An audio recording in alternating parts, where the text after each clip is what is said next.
Welcome to the area committee. Glad to see the police here. It's like waiting for a bus, isn't it? Wait for one, three turn up. Yes. Do take your glasses off just to check.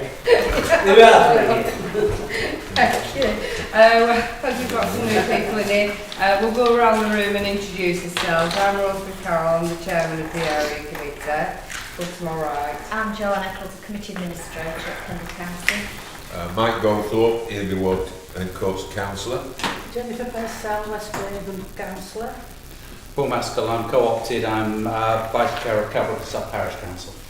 Kevin Singleton, Saltman Parish Council. Councillor Tom Witt, Councillor for Barnhouse Ward. David Witt, I'm a councillor for Ely and Coast Ward. Marjorie Evans, councillor for Barnhouse. Mike Whittingham, Town Council for Barnhouse. Hi, I'm Neil Watson. I'm a service manager in planning for Pendle. Good evening, I'm David Walker, Environment Services Manager and Area Coordinator for West Craven Community. Thank you. Can I just check, we've got one speaker tonight, Fiona Patterson. Yeah, thank you very much. Okay, item 1, declarations of interest. Annette? No? Item 2, public question time. This is where it's an item, if you've got any questions that are not on the agenda, you can raise them now. No? Okay. Yeah. Sorry? Yes, sorry. I've got a question, thank you.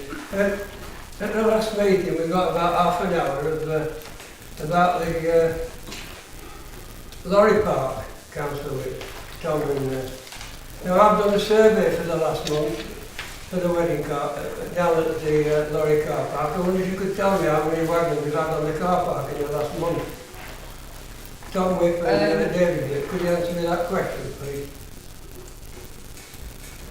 You want me to stand up? Yeah. Can you tell me how many wagons have been on our car park in the last month? You went on half an hour last time about this car park for the wagons. Well, I'll tell you how many wagons have been on our wagon car park for the last month. None. Not one.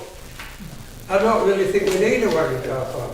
Because the size of the wagons, just let me finish with this please, the size of the wagons that come up the road from Italy, Slovakia, Russia, Poland, Spain, they go they go to Up Engineering and down the books. They're that big, the length of this, they wouldn't go on that car park. So I hope you don't keep going on about it. Well, it's not on the agenda tonight. No, but I'm just telling you. Do you want to... Chairman, Mr. Purcell's asked a question. I've seen dozens of wagons on that lorry park. Not in the last month, you know. Yeah, oh, thanks, sorry. Chairman, I have seen dozens of wagons on that lorry park in the last month. Yeah. They have all been going to the household waste recycling. Oh yes, correct there, yeah, but they're not parked. Yeah, Carrie, Mr. Purcell, I can't Right. let you come back in, please. The fact remains, Chairman, the lorry park is in a poor state of repair. Yeah. It is dangerous. It got a massive pothole in it. I'll get a picture on my phone if you like. And if you think that that's acceptable, well, I'm sorry, but it isn't. We get on to the county council about all the potholes that they've got on their roads, and Pendle Council ought to be keeping its own infrastructure in good order, including the only lorry park in Pendle. Okay, Can I thank just you. come back in? No, I'm sorry, you can't, I can't fetch you back in, sorry. The only Okay. wagons is sitting at the No. rescue. You're wrong there with it. Right, item 3, minutes of the last meeting. Mover, can you second it? Yeah, thank you. Okay, item 4, police and community issues. You want to go through the Crown figures first? Well, the Crown figures, has everybody got them anyway, haven't they? You've got a copy? Yes, we have, yeah. Yeah. As you can see that the ASB's bit down, which I'm surprised at, to be honest. And they've all gone up, some slightly. There's not a lot I can say about that really. There's been 2 more assaults over the last 12 months. Basically, got any questions for me? Okay, anybody any issues on Crown figures? Councillor Wick? First off, Chairman, I'd like to know who Neil's bodyguards are. Yeah, that's a reason. You know, as you pointed out at the beginning of the meeting, you know, it's not one police officer, it's 3.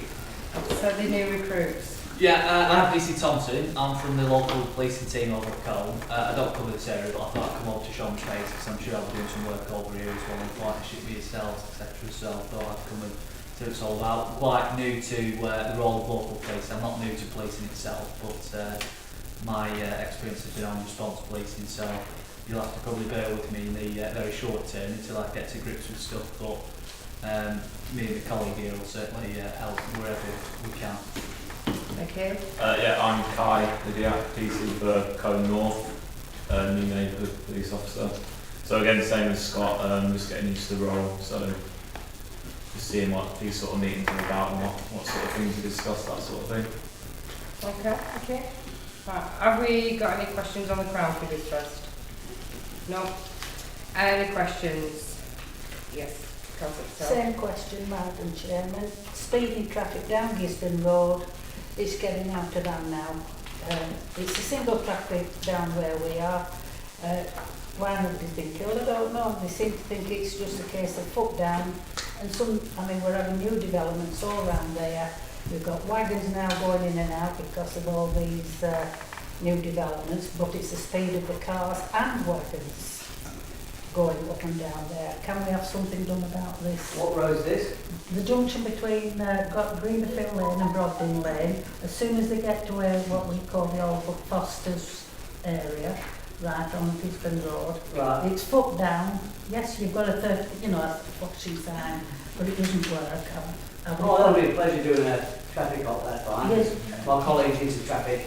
I'm not joking. We're going to have more children going in, because like I said, there's a new development there, more children and everything, but it's the speed of the traffic down there. Yeah. And also down Skipton Road has just been as bad. They overtook us outside Rolls Royce Sports Club, Yeah. and if somebody were on a zebra crossing, then it'd be too late. They would have survived. Yeah, that's fine. Thank you very much. Yeah, we are getting the speed gun sorted out. It's been out of action for a little while, so we're planning on doing a few operations. We already know that's Skipton Road, but Gisborne Road is an area of concern. It is very good. Then we can start doing them as often as we can sort of I'd be grateful if we could get that going. And around Bracewell as well. Yes, yes. Bracewell's another one. Okay, thank you. Councillor Singleton. Thank you. If that can be extended to Salford, over the last month, there's been a car rolled over with a drink driver up at Fanny Gray. Don't know whether you caught him or not, but we had a lamppost knocked over down in the village. We had a car accident. Calbrook Road, a car went through a fencing, and where else was the one? Oh, there was one up on Klondike last week where a car smashed into 3 cars. The speed of these vehicles on these roads is absolutely appalling, and it's any time of day you wish to turn up your speed camera. Some of the speeds must be excessive of 70-80 mile an hour coming down this road, and it isn't if, it's when somebody gets killed. Every meeting we come to, there's promises of speed cameras, but nothing ever happens and somebody's going to get killed. Thank you.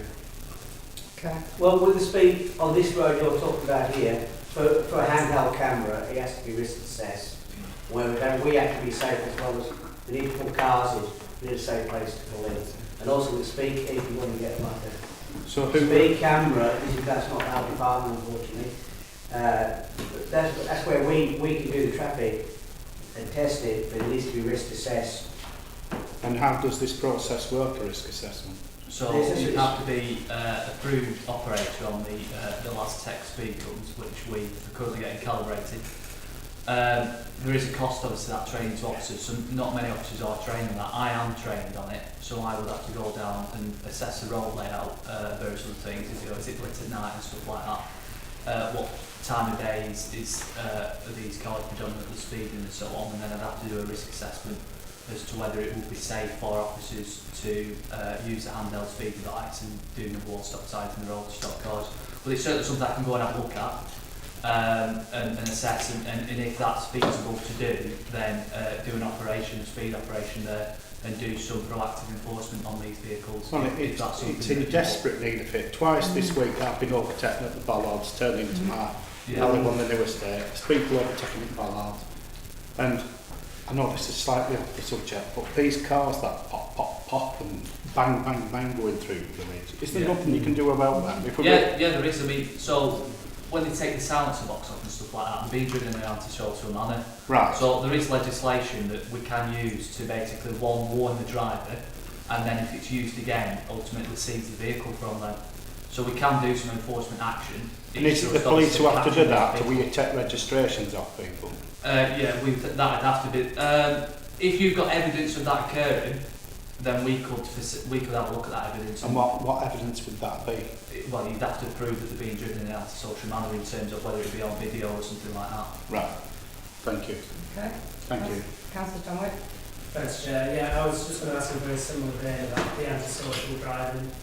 We had an event on Saturday, and several times, I don't know if it's the same vehicle or not, but they come through the town square, revving up, exhaust backfire, making a really, really loud noise, and sort of, stop-start driving, just at very fast accelerations.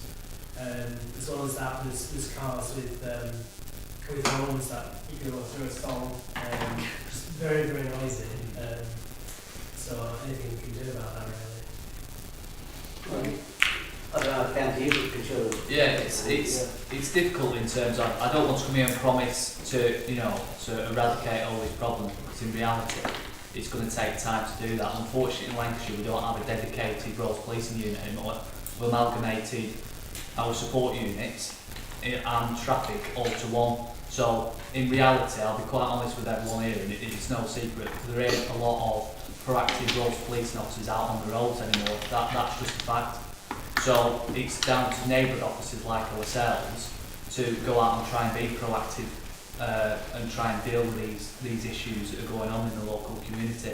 It is difficult to do because there are some obstacles, it's sometimes not just as easy as going and retrospectively taking some sort of action against them, because it's difficult at times because of the legality around it. But what I can assure, I mean, I'm, you know, enjoy doing the traffic. I'll certainly come and do that and everything I can for you. But I don't want to come and promise everything, but I'll certainly do my best in terms of doing some operations and trying to tackle some of the antisocial driving that's going on. If that's all right. Yeah. Yeah, I'll get a fully unmarked police car on our team as well. So a lot of the time, if they see the reflective car, then they stop what they're doing and drive sensibly. But if we're out there in a car that blends in, then it's easier to then see who's doing what, and then it's easier for us to like report them and give them warnings, that sort of thing. So I'm not sure of a date when that car's coming in, but should be on the next month or two. There we go. Okay. Okay. David, do you want to comment? Yes, thank you, Chairman. And I have a sense that it's a bit Groundhog Day, because the number of police officers that have come to this committee over the years, Barlett Town Council bought, I think, the camera that you're using, and the number of times that we've had police officers come and say, well, it needs recalibrating and needs to be training. I mean, it must be third time over. Yeah. So, you know, fair enough. But this committee has asked several times, repeatedly, for permanent speed cameras on the risky roads that we have. And further to that, we were asking for average speed cameras, so it wasn't just a case of, you know, a location such as Salford Crossroads, but along routes, so that the A56 would be, you know, average speed cameras along there, and similarly Skipton Road in Balmolswick, and you know, hopefully the road that we've got coming through Salford. So I wonder, Chairman, if we could take this opportunity just to raise these issues again, because it's not the Confederate, it's the Lancashire Road Safety Partnership, the County Council, who are responsible for those things. So would if we could incorporate within the resolution a renewed request for that. And it's something that we've picked up in the last couple of weeks, again, from the Pendle Community Safety Partnership, because we got a report on the effectiveness of the average speed cameras through Blackpool, and it looks like they've been quite effective in reducing the number of crashes. And then just going on to the issue that Councillor Tomwick raised, there's a small white Volvo that drives around Balmolswick quite antisocially, I'll put it that way, and I would say dangerously at times. And I wonder whether, I mean, I've not got its registration number, but I wonder whether we could keep an eye out, especially for that one. The issue that I wanted to raise, and I'm going to move away from Councillor Tomwick because he and I don't agree on this one, but I've seen an increasing number of e-scooters whistling around both in Earby, in Balmolswick, and not only are the people putting themselves, the people on them putting themselves at risk, but other road users and pedestrians as well. And I wonder whether that's something that the police and the PCSOs could be looking at, please. Is it in your remit though? Yeah, there was an email that we got recently about these e-scooters and educating us on it. So. Councillor Masker, you wanted to come in? Yeah, thanks very much, Chair. I just wanted to add the voice of Ecological and stuff to the issue around speeding and antisocial driving. And there has been, particularly as reported from Salterford, the people using these modified cars where they make the loud noises and the backfiring. The thing is, it's mostly at night, obviously. Don't get it done during the day. It is at night, and that's when people sense it more, feel it more, because more people are at home then. Yeah. So that also happens in our area. I suspect it's the same vehicles riding around the areas doing it everywhere. The other thing about speeding as well, I'm conscious that we do have mobile vans turn up along the EFB road. So they are there from time to time. They park at a number of different points, ranging from the punch bowl all the way through to Kelbrook.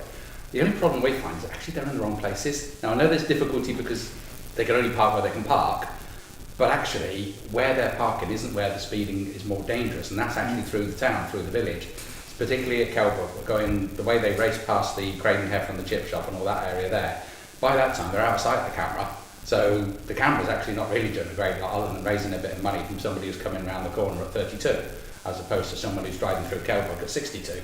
So we do get it, and I just want to raise the problem that actually they're not really doing the job that they should be doing because they're not in the right place at the right time. We appreciate it's there and it's been noted, but it could just be a bit better. Is that something that you could look at, the position of them? Yeah, is this the speed vans? The vans, we do get the vans Right, along the main road, so I appreciate they're there. You'll have to excuse my knowledge on the speed vans, because my understanding was, I know they now say police on them and so on, but I didn't think it was actually for us to say where they went. I thought that was part of the Road Safety Partnership and Lancashire County Council that actually had to say on them rather than police officers. Certainly something I can look at. In fact, the one at Gordon's actually in the office next to us, so I can certainly nip in and have a word. Yeah. But I think just for some clarity, I don't think it's the police themselves who make that decision. I think it's more of the county council and the safety partnership around speed that makes those decisions. But I'll go and have a chat with them. Yeah, if you could let us know, that'd be really helpful, and then at least we know what to direct the. Because if it is council, then would we have an opportunity to have some say over that? With safety partnership, it's through that. Yeah, I'll clarify that point. If you could please, that'd be helpful.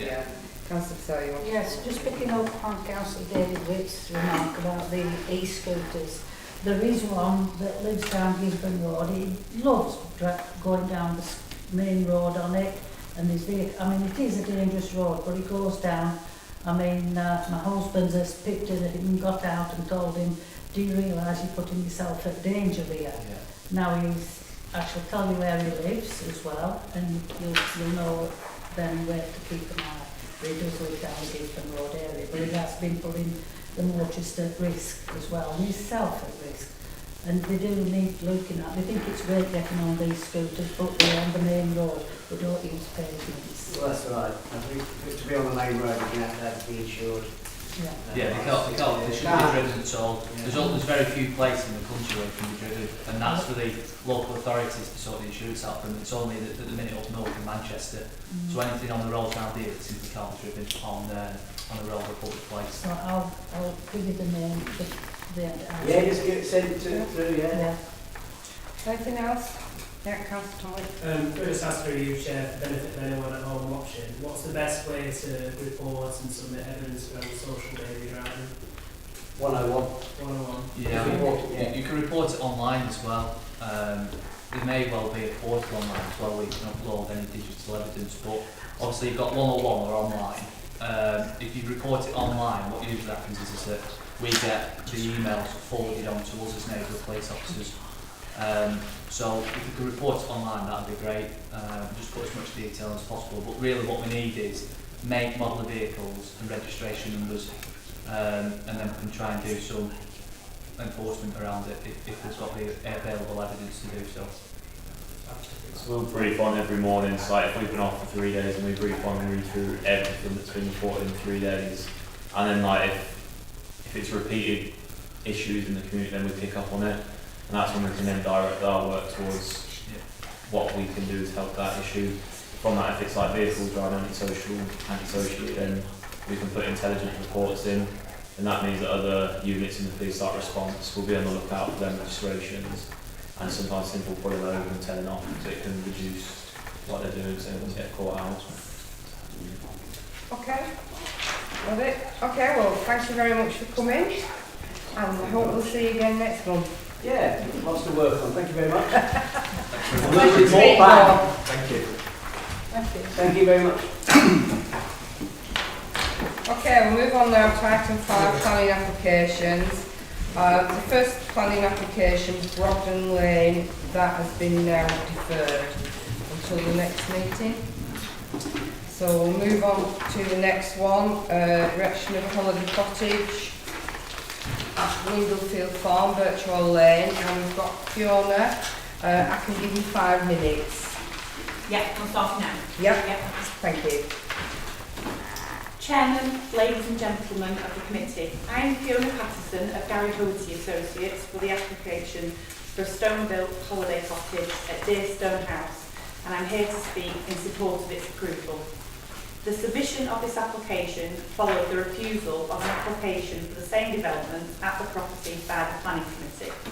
The application was recommended for approval by the Planning Officer, however the committee went against officer recommendation and they refused the application for the following reason. The proposed access is inadequate to serve the proposed holiday accommodation and would result in an unacceptable highway safety impact contrary to policies ENV4 and WRK5 of the Local Plan Part 1 Core Strategy and Section 9 of the NPPF. In order to overcome the committee's concerns, the applicant instructed a highways engineer to prepare a transport statement. The proposed development now includes the creation of passing places, and the transport report concluded there is no substantive evidence to support the refusal and any issue would not be at a level where it could be deemed unacceptable in nature. Due to the widening of the track that is lined by trees which are within a biological heritage site, the planning officer requested a tree survey and ecological survey to assess any potential impacts. The ecology survey concluded the plant species recorded are all common in the local area and are considered to be of low ecological value. No notable or protected species were recorded on the site. The tree survey provided a summary of management recommendations for the applicant and no issues were raised. There have been some neighbour concerns regarding bin storage, however this is not a planning matter and cannot be a reason for refusal. The proposed holiday cottage will be sited where there is an extant consent for a farm building of similar proportions to the proposed holiday cottage, and the existing level has been reduced so that the proposed cottage will have less visual impact than the approved farm building. The cottage will be seen as part of a group of existing buildings and not in isolation, and it is screened by the existing buildings to the north-east and a hawthorn hedge to the south-west. The proposed development complies with policy ENV1 being to a scale that is in keeping with its surroundings, with policy ENV2 providing a high quality of design which is in scale and harmony with its surroundings, and with policy ENV4 by providing a safe means of access and being in a sustainable location where visitors can travel to Earby on foot or by cycle. The core strategy has a stronger emphasis on promoting tourism and leisure, and the proposed development is in accordance with policy WRK5, which states that in rural areas new build schemes should typically be of traditional design, although innovative contemporary designs with high design values may also be acceptable. All new development should be at a scale that is appropriate and in keeping with the area in which they are located. The proposed development is fully supported by local and national policy. I trust that you will support the officer's recommendation and approve the application. Thank you. Has anybody got any questions for Fiona? No. Mr Watson, just for clarity, this new access with passing places, would that be put in place before the building? Chairman, yes, it's conditioned in there, it should be conditioned in there, but yes, you would certainly have those before it was used. Okay, thank you. Right, hold it up to members. Who wants to start? Mark? I have no objections whatsoever to this development going ahead on that basis. Okay, so you're moving the I will recommendation? move it. I'll second it. I'll second it. Okay. Anybody else got anything to add? No? We'll go straight to the vote then. All those in favour? That's carried. Your application's been approved. But you need to put your passing places in first.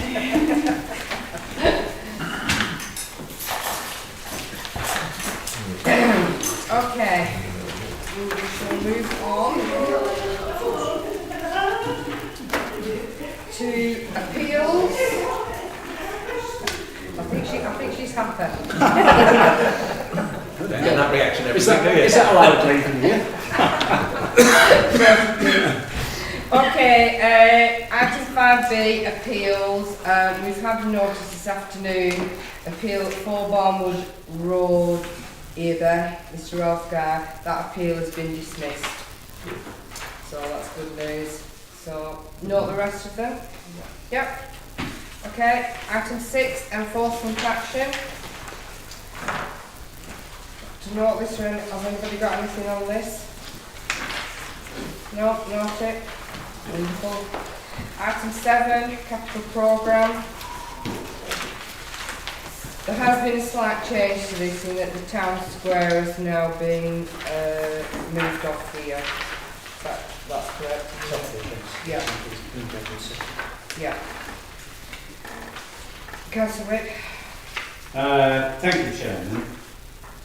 It's quite some time ago that there was discussion and agreement by committee to put some funding into work at Clough Park in order to help reduce the damp water penetration at the new ship, appropriately named.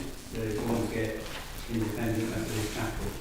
And we were anticipating a response from Lancashire Environment Fund in terms of a funding bid that might have done it. I can see Jennifer's chomping at the bit to come in. And I just wonder whether we've got any progress with that. I'd like to say, yes, Madam Chairman, thank you for fetching this. Yes, David, we have got the result. We have got the £10,000 that we requested. It's a big thank you to Gareth Asprey, myself, going out and getting the funding. I mean, we've been lucky to get it, and like Gareth said, this seems to be the only way where we're going to look forward to getting other fundings. And it's good news for the Independent Methodist Church that we can now get on with the work. Could I ask, Chairman, does that 10,000 cover the entirety of the work that needs carrying out? We'll have to go back and ask the question. We were asked, Gareth did say it was between about £8,000 and £9,000, but we decided if we go for 10,000, if there was anything extra to add on, at least it's there. So it will cover the cost then? Gareth said he would report to the next meeting because he was still waiting for formal approval. Yeah. One committee has agreed the funding, but it has to be ratified by another. So that's why it's not been formally reported to this meeting. It'll come to the next one. Okay. Well, that's good news anyway. At least we've got the money for it. Yeah. Okay. The other issue, Chairman, paragraph 11 talks about the town square, and although the town square work is substantially complete, there's quite a lot of ancillary work that needs to be done. There's new bollards to go in, the water supplies need sorting out, got blue pipes sticking up all over the place. The resin needs going around the tree pits, and at the same time we're waiting for the contractors to come back for the Lancashire County Council funded work, which stalled before Christmas, quite a bit before Christmas, because the quarry weren't supplying the flags, and they were due to come back in the new year. Now, they didn't say it was 2022, so it could be 2023 or 2024. But really, you know, that work needs to be cracked on with. So we need to know So when we're coming back. do we have any timetable for? We shall find out. Yeah. We shall find out when we're coming back. And just going back to a previous issue that we were talking about, one of the dangers with traffic in the town centre is people just driving straight forward on the set paving, and sometimes at speed and not stopping when they get to the far end and go to the bottom of Frank Street. And in part, that's the consequence of the bollards not working. The new bollards will be lightweight. I mean, some of the bollards are stuck in at the moment, others you can't actually get in, so there is an issue there. But if those new bollards could be fitted, then the management of them by the shopkeepers and delivery drivers should be much better, and that would reduce that risk. Okay, Councillor Bob. Yeah, Councillor, I had the cabinet member for Highways out yesterday, and we were having a look round at other things and what have you. Have we any idea when we're going to get these flags replaced? Is it going to be March or when? Well, we're going to get on to LCC. Yeah, I mean, it would be nice to get it all finished. Yeah. You know, like I said yesterday to the cabinet member, that, I mean, we've done a lot, Town Council and Pendle have done a lot as well, more than enough. And that I said to him yesterday that don't bother filling all these potholes and patching them up. I'd rather it have a complete new tarmac all laid out, then it makes the town centre look better than having patchwork quilt all around the town. Yeah. So it has been mentioned to him and he's taken note of it, to re-tarmac. Councillor Dorcott, you wanted to come in? No, I would strengthen what, only to say I would strengthen what Councillor Purcell had said. There was quite a lengthy snagging process went on yesterday. How much of that is followed up on we'll have to chase and look at, but it was quite clear that there was a number of areas that were hadn't been done to a reasonable standard. Okay, you want to come up in? Chairman, welcome that news. One of the things that the committee resolved to take up previously was the flagged footways on the opposite side of Newtown, which weren't within what could be afforded within the 200,000. And I wonder whether the Council Cabinet member has agreed to include those in the scheme when it finally gets resumed. Okay, ask the question. Well, we've already asked the question. Well, we'll ask for I think it. So we want to we want an answer. We want an answer. Okay? Yeah, We shall do that. In a sense, they're the worst remaining flags. Yeah. And they do need dealing with. Okay, we shall chase that up and see if we can get a reply for the next meeting. Anything else on the programme? No? Okay, moving on. Item 8, reopening of town centres. I did agree before Mark Williams did bring me up and ask the planters for Barn Oldswig requested a bit more and we wanted more stuff. So I did agree that we could take that out of his budget to do so for Barn Oldswig. Councillor Whip.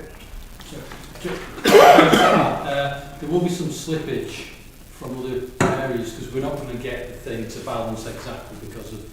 So I think that was a contingency, Chairman. So I think there will be some slippage to cover the balance from elsewhere. Yes, so hopefully it should be neutral. Councillor Whip. Well, I was just going to ask about that because at a previous meeting, Mr. Watson had said that it would be covered by this funding from elsewhere. Yeah. It wouldn't impact on the West Craven funding. Which hasn't done.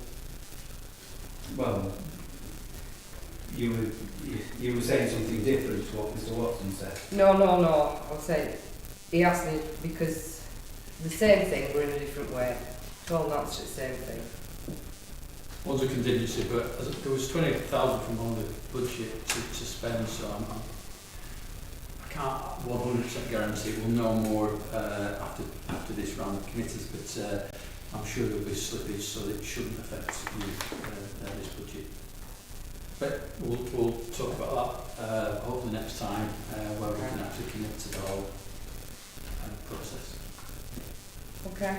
Anything else? No? Right, moving on. Back Frank Street. We've received quotes for this, Councillor. Yes, doing a bit of research on this, on my deeds for number 8 Frank Street, going back to 1905, and there was a farmhouse and a slaughterhouse and everything there. On that agreement, it states that Back Frank Street and Back Albert Road should be maintained by the council. So therefore, it is an adopted road. So I will find out I will be in County on Thursday, and I will show them the deeds to see which council has to do the Back Frank Street, because that goes all the way through from 1905 and it's on the documents.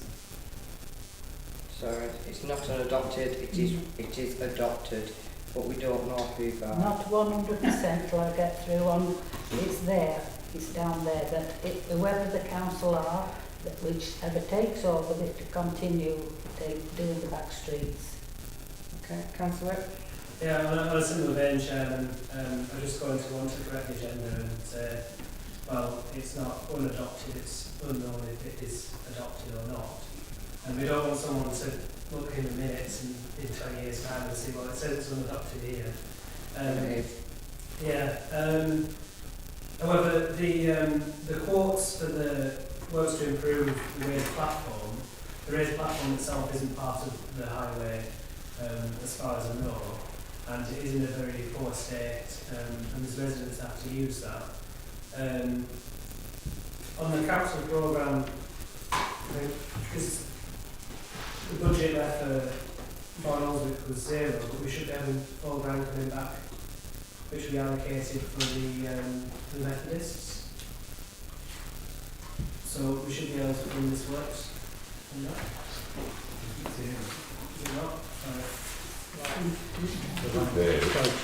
I'm looking at the wrong. Well, I think before we do any work, we've got to find out who owns this land. It wouldn't be very good of us to do work on land that we don't know that owns it, would it? Councillor. Chairman, the ownership is separate to the highway status, whether it's adopted or not. I mean, it's a fair bet that the frontages own to the centre of the highway, because that's the natural state of affairs. But we're not talking about the highway. At the top of Frank Street, there is a curious raised platform, which is the access for the flats and the properties on Raynham Road. And, I mean, the rest of the street, it certainly looks to me as if it's adopted, because it's got curves in, it has been made up at some point, and it seems to have adopted status. Now, I'm feeling a bit different. This agenda item is talking about the raised platform, and we've extended the conversation to Frank Street itself. I mean, there's some of us that may have to declare a prejudicial pecuniary interest if it's a case of whether the street is adopted or not. So you wouldn't have a quorum, I don't think, if we did. So it all gets a bit difficult, but to my mind, the street itself has been made up to an adoptable standard. Certainly the records that I've checked, and I go back to a search that was made sort of like 40, 50 years ago, which I've got a paper copy of, which states that a property on Frank Street is accessed off adopted highways. So that confirms what Jennifer's saying. So, I think there's a lot of evidence where if the county council get awkward, then it's a case of got to take them to court. But with the frontage is taking them to court, not Pendle Council. So I think there is an issue that we need to be careful of. As far as the platform at the top is concerned, I've got a picture on my phone which I can look up, but it's in a dangerous condition, and because of where it is and the fact that it's sort of like at the back of properties on Newtown and on Frank Street, where it's actually serving the back of Raynor Road.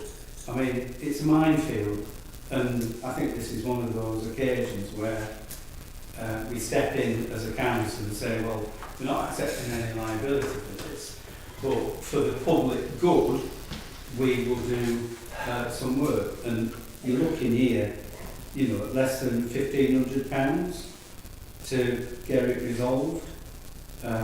So I think it's a bit of a no-brainer, and we ought to get on with it. So you're saying to remove the flags and concrete surface, that one? Yeah. Yeah.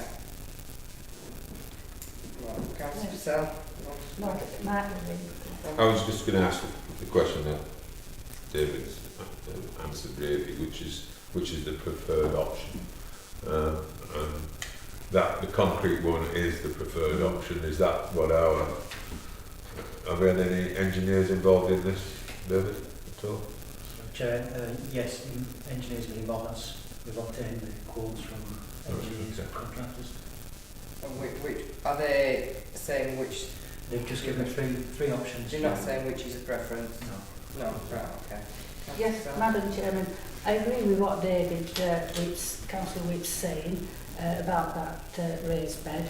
Fair enough. I'm quite happy to go along with getting that done, because it is, there is a way through onto Newtown. You wouldn't know there was one there, because it's like a narrow back street there, and there's 3 little steps.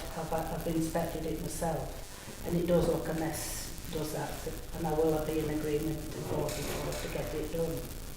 Okay, so we've got a motion on the table to remove, so the motion is to remove the flags and concrete the surface at just under £1,500. Yeah, you're seconding that. Everybody in agreement? Yeah? Yeah? Okay, that's carried. Okay, item 10, Euravia.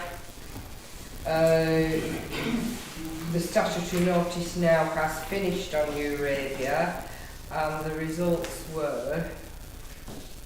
Do you want to come in? Yeah, thank you, Chair. We reported by Environment Department and monitored the site 2 weeks up to Christmas and then up to 3 weeks following. Monitored School Lane, Church Street in Kellock, and at the time they were there doing their inspections or monitoring, so there was no worries identified. They did say they spoke to some residents and no issues had been raised, and so the investigation has now been closed. They have communicated with the area, who say pleased that the matter has been resolved and actually been taken. They do say that they would be willing to speak with community leaders and other relevant parties, but feel at the moment that there's no issues to be discussed unless this party, this committee feels differently, then they can take that back to them. Yeah, we've been telling people to report anything that they smelt, and that's that if there were any odours. It is disappointing that people generally haven't reported some of those things, but actually a lot of feedback we were getting is that when people did report stuff, they were told that they could only report it as it related to their residence. So when people are out and about walking, like I have been and smelt it on a number of occasions, then that doesn't count. So the fact that it's there doesn't count. People told they could only report it and they could only make a formal complaint if it related to their residence and they smelt it at their residence. Could be in the garden, but it had to be related to their residence and when they were there at particular times. Now, of course, many people are out at work during the day, so they're not going to be able to report it. So people have tried to report it, but they were fought back. So that was a message. That's not good, I have to say. Because you live in Calwood, you're out there, and even if you walk out the front of your house, you're still on your residence. Yeah, and if that was the case, then that would be it. But I think most people who were reporting the smell, particularly during the day, were either out dog walking or they were out not out necessarily at their residence. They were, walking around different parts of the village. They were, up and down Dockcliff, whatever else. But they were told. I mean, not me. I didn't report it because I didn't actually smell it at the times when the site was on. But that's the feedback we've been getting. Chair, I know Councillor Wick wants to go in, but as I understand the legislation, the statutory nuisance has to be from a residential property. That's where I think the advice comes, because it has to affect, and you have to have a complainant to deal with it as a statutory nuisance. So I don't think they're batting it away. They're just saying in order for it to go forward as a statutory nuisance, it's got to be at a residential property with a complainant behind it. There you go. That's what they were talking. And did we have no residents? The report given was that it spoke to residents and there were no issues raised by those residents at the time of speaking. So. Who spoke? I mean, I don't want to get into the details of the report to do it, but I'm not quite sure who asked which residents and when they asked them and stuff like that. I don't have that detail. I just have a high level summary. But certainly what Mr. Watson said was actually that's what people have been it's told. It's the environmental that's been asking them. Yeah. Councillor? Thank you, Chairman. I'm really disappointed, despairing even at what's happened here. It must be 12 months ago that residents flagged up with me the fact that they had a problem with fumes, which they assumed were coming from Eurasia. And following on what we did with Unioil Global, I brought it to committee and suggested that a way of addressing any issues would be to set up a liaison committee. And so the original complaints came from residents in Calderwood, and some of them were on Church Lane, and others elsewhere. But they came from residents. Now, instead of having a friendly meeting, getting around the table and discussing the issue with the company and saying, look, well, we have these issues and what can you do and all that sort of thing. There seems to be this catch-22 where the company will say, oh, well, you've got to investigate this before we'll sit down with you. And now it's been investigated and apparently, magically, there aren't any problems. They're now saying, well, there aren't any problems, so there's no need to meet with you. The whole thing is a nonsense. I can see that we're not going to get anywhere with the company. It may be once we get into the summer that the problems arise again, and no doubt we'll just go around this endless spiral instead of having a pragmatic, practical discussion that seeks to come at some sort of resolution.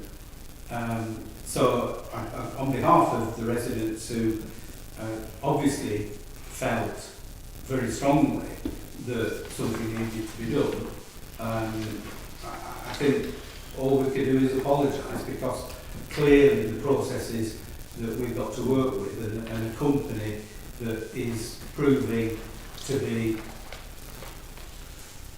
not as helpful as it might be, haven't produced any results. It is very, very disappointing. It is, but I also think that if the residents had reported it, then we'd have had a bit more case. But I believe Eurasia will meet with us now, will they? Sorry, Chair. The comments from Eurasia are that this moment in time, because there is no issues discussed, they don't feel any need to have a meeting at this moment in time, but they have said that they would be willing to speak in the future should this committee be on the reason. All right.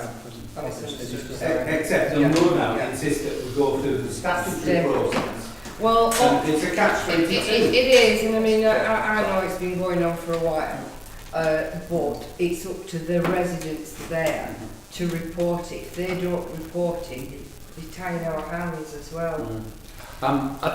You're right, and I've expressed disappointment at parish council meetings and with other people who have said, hasn't it been reported? And yes, there were people who got the message as described earlier and felt that was off-putting because they didn't necessarily feel it at their house. They felt it near or down the road or something and felt that was all too complicated. But I'm just wondering whether or not we change the sort of terms of this sort of discussion and don't base it around a statutory nuisance, because we're not going to get the evidence based on those sorts of conversations, but actually broaden it to just take up perhaps their offer of, maybe say we would like to still meet with you, we think there are still things to discuss in a friendly approach to it, but actually broaden it rather than saying it's purely a nuisance for residents in their houses. Actually start to look at it as an area and an environment, because this is a place where the council are trying to promote tourism with it, and there's another planning application that turned up on the list that will probably come across council at some point, or probably get approved because actually it's not too bad. But more holiday homes, we heard one again this evening. There's at least 2 that are on the list for Kelbrook. So this is an area where we're going to have people coming into the community, coming in, using the facilities, walking quite a bit, and that's where the nuisance tends to be, rather than necessarily people feeling it in their houses, especially at the moment, of course, because not many people sit in the garden in January. So maybe we should change the terms of the conversation, go back to Euravia and talk about it with a much wider perspective, and just say, what else can we start to think about issues that we found that aren't necessarily residential, but are actually affecting commerce, business, development, and other things. Yeah, I quite agree with you on that. We can go back to asking that. But do you also think that maybe 1 or 2 of the residents that are getting this problem would come as well? Do you know who they are? To be honest, I don't know those who are feeling it in their house. I don't. Most people I've spoken is when I've been out and about, and we've either smelt it together because we've been there, or people have said, oh yeah, it was awful up on top of that field, or it was awful up the top of that field, or wherever else. To be honest, I personally don't know who the residents are who had complained about it. I mean, Dave mentioned earlier about Church Lane. The complainant who really raised the issue of the previous issue has moved away from there now, he doesn't live there, and the other one who was making the most complaints has settled privately. So he's not interested. He's not gonna do that. But do you know about these smells? So if people get if Euravia would meet with us, you could come and you could tell them exactly what the smell was. Yeah, I mean, we know exactly what the smell is. It's kerosene. It's aviation fuel. It's coming out of the exhaust of the thing. I mean, it's a pretty distinctive smell. If you stood next to Heathrow for long enough, you'd probably die of it. It's not pleasant, and you know what the smell is. Well, I think then if we can go back to Euravia and ask them if we could meet with them, just the ward councillors and somebody from parish council, it may not be me, it's depending on time of day and stuff. But so it's only going to be a small meeting. We want to discuss the wider issues, the area. So can we be specific with an order complaint of kerosene? Yeah, I mean, be specific. We know what it is. It's the smell of aviation fuel being burnt off that's coming out of that thing. It's quite a distinctive smell. It's not something you're going to mistake for muck spreading, for example, which is what somebody on WhatsApp from Facebook did try to say it was at one point. But it ain't. So we know what it is because the smell's been there for years and it comes out. We know what the problem is. There's only one place it comes from. But we probably have to concede that there isn't enough evidence to pursue a statutory notice. We haven't got it. But actually, it doesn't mean the smell's not there, and it doesn't mean it's not affecting things. And that's what I'm suggesting. Maybe we just have that conversation about a much wider look at the issue and the concerns it's raising. And if we make some progress, then there might be people who perhaps own holiday businesses or have that effect. That they think that's not going to. Because they might not get return custom from people who we'll try that angle. It's just a different approach of getting into the conversation, because going the statutory way isn't going to do it. And I know, I agree with what David said, otherwise we're going to go round and round in circles. Absolutely. And we're not going to avoid it. Maybe we just need to approach it. Good idea. Can I just ask, is that at certain times of the day? Or is it... No, to be honest, a lot of it's probably weather related as much as anything else, because of the way where it's in the valley. If it's, you know, still day or something like that, or the way the weather blows a particular way. So we know that they test their engines on a really regular basis, because you can hear the noise sometimes as well. But you don't always get the smell, but partly because maybe it blows a different way or it goes in different directions. Sometimes it just settles in the valley. So to be honest, it's really difficult to predict when it's going to be or where it's going to be across quite a wide area. And the other thing, since they put the much bigger chimney on, obviously it is now a much wider area because the fumes disperse a lot more, but it doesn't mean to say that in the right conditions they can be really strong in particular areas. It won't be the whole area because it drifts into very particular areas, and when it settles in a particular area it's really powerful. But yeah, it's difficult to say where it is and when it is because it varies. Yeah, and that new chimneys is supposed to solve the problem, weren't Yeah, I was supposed to solve it. There you go. Okay. Move on to item 11. Thank you, Chairman. Yeah? Yeah. Several complaints about water supply problems, low pressure in Kelbrook, and although Yorkshire Water came along and apparently fixed a valve which was problematic, this is a recurring problem, and it seemed to me, Chairman, we've asked for a meeting with Yorkshire Water to discuss other problems, and it's a different bit of Yorkshire Water, it's the wastewater side that we've got an outstanding request for a meeting with. But it struck me that this is another issue where we should take up with the clean water side of Yorkshire Water and have a meeting with them to say, look, you know, this is something that happens sporadically, I get the right way around, sporadically, but it recurs, and what can they do to ensure that there's a reliable water supply for people and there aren't these drops in pressure from time to time. So what I'm asking really is, can we resolve to seek a meeting with Yorkshire Water to discuss these water supply problems in Kelbrook and seek long-lasting solutions to the problems that have been experienced? Okay, Councillor Rothwell. Yeah, I'm not against what Councillor Wood suggested. Other than the fact of this last weekend, we knocked on every other door from one end of Kelbrook to the other. And the question was asked, there was 8 of us doing it, the question was asked, how's your water? Which is an interesting question to ask at the best of times. And I've let ladies know it's all right, it comes out that. And we, from the one end, sort of Quirmore, right the way down to the other, I've got to say, the answers we got, there is no problem. Now, that doesn't mean to say that certain houses haven't had problems, but we asked a lot of people, and everybody was primed to ask that question. Funny enough, we didn't go there specifically because of this, but having seen this on the agenda, it was on the list, and it was quite a comprehensive walkthrough, and ranging from people who lived up there all their life to newcomers. And it would be interesting to find where these residents are who've got a problem. But the ones that we knocked on the door, and there was 8 of us, as I said, doing it from one end to the other, including the MP. And specifically, I said, whatever you do, ask the question. And we got no negative response. Now, whether that's an issue with residents in Kelbrook, well, I don't know. But there was nothing. There was one comment about there being a burst pipe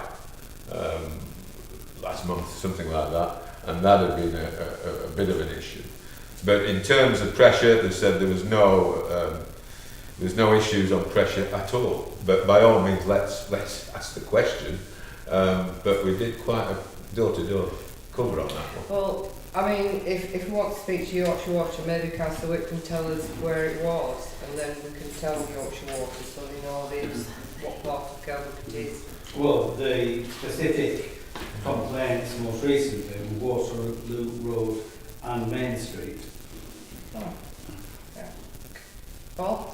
No, just to add, although it's a shame that our elected representative didn't knock on my door, he was probably fended off, but I'd love to have had a natter with him about some issues. But had he asked me about my water, I would have probably had to say, no, I'm not got any pressure problems either.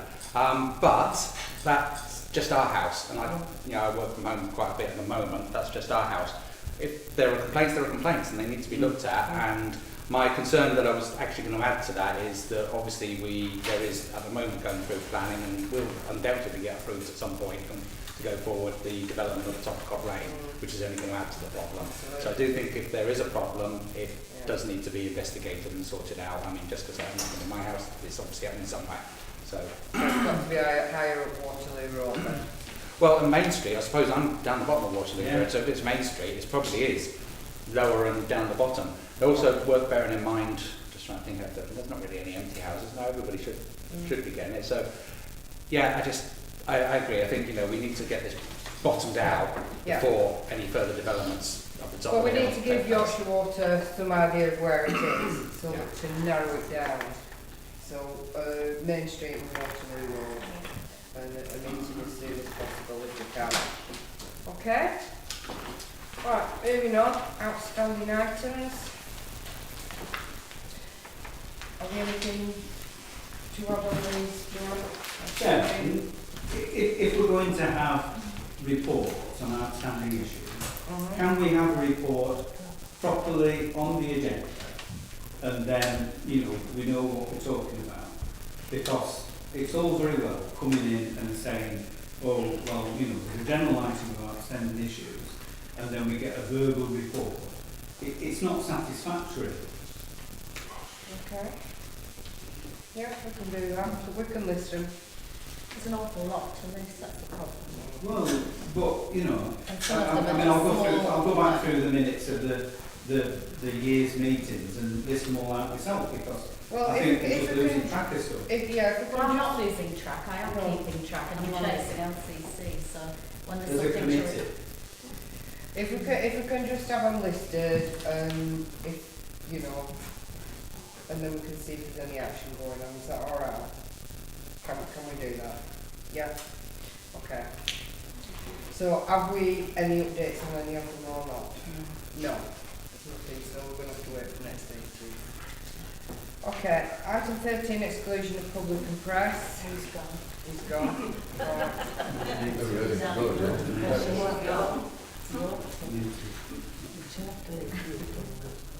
Madam Chairman, the lady. Yeah, Mary.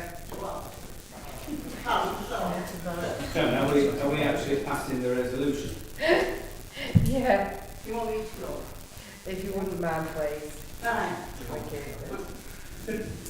Is there a vote on this item? Can I come back? Yeah, you can come back. Yeah, sorry, we do need to vote on this. So, item 13, exclusion of public and press. All those in favour? Yeah, that's carried.